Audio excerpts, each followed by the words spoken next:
कादर मुतलक खुदा बाप और बेटे और रूह कुद्दुस के नाम से आमीन। मसीह यीशु में आप सबको शालोम। आज पाक माँ कैथोलिक कलीसिया पूरी दुनिया के साथ मिलकर पौलुस रसूल की तब्दीली की ईद मना रही है।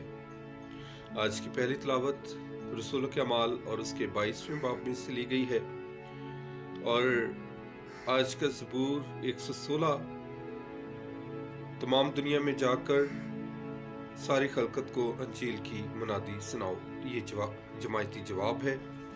और आज की अंजील मुकद्दस मरकज़ के अंजील और उसका 16वां बाब तमाम दुनिया में जाकर अंजील की मुनादी करो।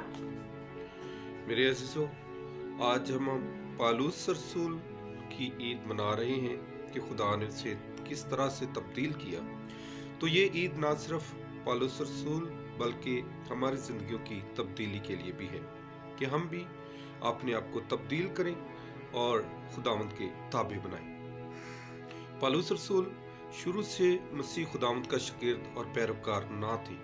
अपनी इब्तदाई ज़िंदगी में वो मजहबी रहनुमा थे, मगर खुदावंद यीशु मसीह और उसकी कलीसिया के दुश्मन थे। पौलुस रसूल शरीयत के मुताबिक यहूदी घराने में पैदा हुए और इसकी जाय पैदाइश तुरसस शहर की है, यानी तुर्की की है। अमाल 21वें बाब और उसकी 39वीं आयत में बयान है। ताहम पौलुस रसूल शहर यरूशलेम में रहा और सने बलूगत को पहुंचा, जहां उसने उस्ताद गमलीएल से तालीम हासिल की। अमाल 22 बाब और उसकी 3री आयत। वो कहता है कि उसने शरीयत के तमाम आइनों कवानीन की मुकम्मल तरबियत पाई है जो अहदनामा कदीम में पाई जाती है। मसीह को कबूल करने से पहले वो एक वफादार यहूदी ममलकत रोम का शहरी था। अमाल 22 बाब। खुदावंद यीशु मसीह को कबूल करने से पहले उसका नाम साउल था। साउल खुदावंद यीशु मसीह की कलीसिया का सताने वाला था। अस्तीफनस मसीही ईमानदार होने की वजह से यहूदियों के हाथों संसार किया गया और मारा गया। अंजील मुकद्दस बयान करती है कि स्टीफन के कत्ल पर साउल भी राजी था। अमाल 7 बाब। बाद पौलुस रसूल एतराज करता है कि उसने खुदावंद यीशु मसीह की कलीसिया को सताया। पहला तिमुथियुस 1 बाब उसकी 3वीं आयत में लिखता है कि वो खुदावंद यीशु मसीह के खिलाफ बुरी बातें कहा करता था। ये भी कहता है कि मैंने कलीसिया को अजियतें दी।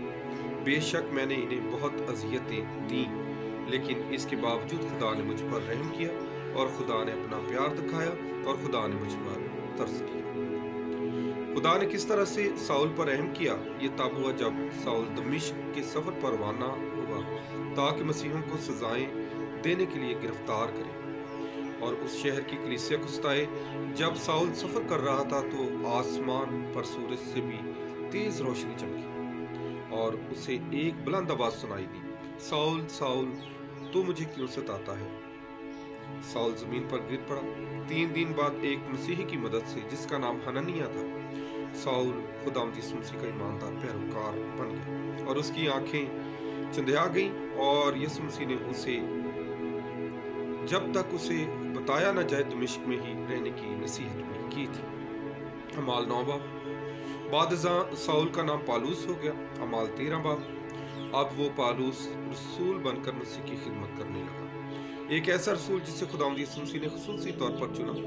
पौलुस रसूल खुद कहते हैं, खुदा ने तमाम लोगों में से मुझे चुन लिया। गैर कौमों में मेरी जुबान से खुशखबरी का कलाम सुनाया गया और गैर कौमें मेरी सबब से मसीह यीशु पर ईमान लेकर आई। और आज के अंजील मुकद्दस में भी लिखा है कि अंजील की मुनादी। पौलुस रसूल की जिंदगी मेरे लिए और आपके लिए बहुत बड़ा सबक रखती है, बाइस से नमूना बनती है कि किस तरह से हमने मसीह के कलाम को फैलाना है और अपनी जिंदगियों से, अपने किरदार के हवाले से।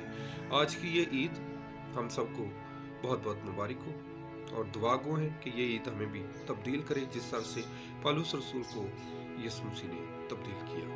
आमीन।